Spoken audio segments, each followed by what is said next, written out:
আল্লাহর অশেষ রহমত, এখন পর্যন্ত অতিরিক্ত ভাড়া আদায়ের কোনো চিত্র আমরা পাইনি। এটি যে ঘটবে না এমন কোনো কথা নাই।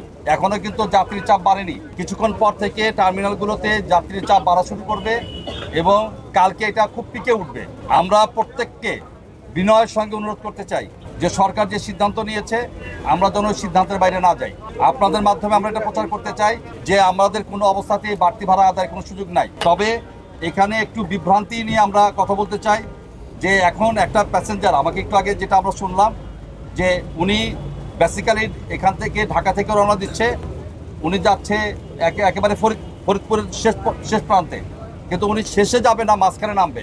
যদি এমন হয় যে এই গাড়িগুলো টিকিট বিক্রি করছে, ওনাকে কিন্তু সর্বশেষ স্টপেজের ভাড়াটা নেওয়া হচ্ছে। এই গরমে আরাম নিয়ে হবে না হাহুতাশ, ঘুরলে পরে ওয়ালটন ফ্যান বাতাস আর বাতাস।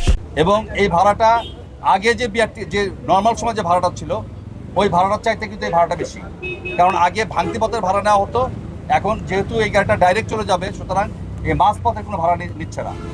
এবং অন্য অবস্থার সময় অনেক জায়গাতে আমরা দেখেছি যেখানে আগে বিআরটির ভাড়া লেখা আছে 700 টাকা, সেখানে পরিবহনগুলো 600 টাকাতে চলে গিয়েছে, 650 টাকাতে চলে গিয়েছে, 500 টাকাতেও গিয়েছে। কিন্তু ঈদের মধ্যে বিআরটির যে 700 টাকা লেখা আছে উনি 700 টাকায় নিচ্ছেন। তো স্বাভাবিকভাবে মনে হয় যে অন্য সময় চাইতে এখানে বেশি ভাড়া আদায় করা হচ্ছে, কিন্তু বাস্তবে কিন্তু এই জিনিসটা ওরকম না। এটা যে সবখানে ঘটছে তা না, বেশি ভাড়া আদায়ের চেষ্টা হতে পারে।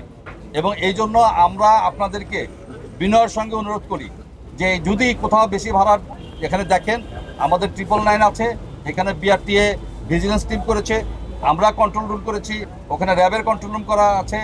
এখানে যে কোনো জায়গায় এই যাত্রী এসে যদি কমপ্লেন করে আমরা অবশ্যই এর উপযুক্ত ব্যবস্থা ইনশাল্লাহ নিব। তো আমরা জরিমানা অথবা কোনো জেল জুলুম এগুলোতে আমরা খুব একটা বিশ্বাস করি না। আমাদের কথা হচ্ছে যে আমরা সবাই স্বপ্রণোদিতভাবে, আমাদের এটা সবচেয়ে বড় পার্বণ, সবচেয়ে বড় উৎসব, এই উৎসবে আমরা যাতে সবাই মিলে আনন্দ করতে পারি, এই জন্য আমরা সবাই নিজ নিজ জায়গা থেকে দায়িত্বশীল হব এবং আমাদের সরকার নির্ধারিত যে ভাড়া, সে ভাড়া আমরা ভাড়ার মধ্যে থাকবো, এটি আমাদের প্রত্যাশা।